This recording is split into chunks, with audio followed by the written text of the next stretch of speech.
Dans quelques mois, la Maison-Blanche a renversé la politique étrangère américaine des décennies passées, s'est engagée à réduire sa présence sur le continent et a demandé la fin de la guerre de la Russie en Ukraine, même si cela peut signifier la remise de terres ukrainiennes à Moscou.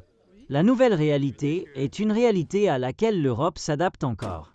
Mais 80 ans après que les alliés américains et européens ont contraint l'Allemagne nazie à se rendre, un avenir dans lequel le continent est laissé seul face à la menace russe n'est plus hypothétique.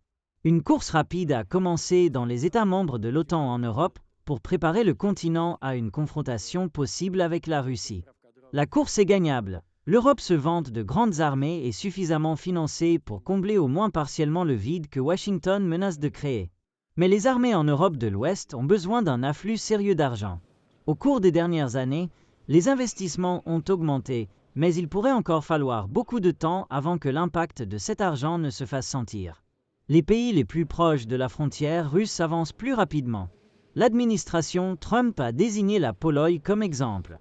Mais l'augmentation rapide des dépenses de défense de la Pologne a plus à voir avec ses tensions antérieures avec la Russie qu'avec le désir de gagner les faveurs de Trump. Les États-Unis ont déployé des troupes en Europe depuis la fin de la guerre froide.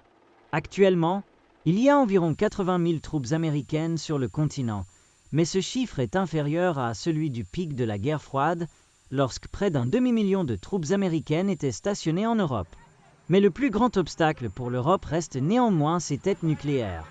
L'Europe dépend beaucoup des États-Unis à cet égard. La Grande-Bretagne et la France, les deux pays européens dotés d'armes nucléaires, possèdent ensemble seulement environ un dixième de l'arsenal de la Russie. Pendant ce temps, la puissance nucléaire américaine est à peu près égale à celle de la Russie et des dizaines de têtes nucléaires américaines se trouvent en Europe.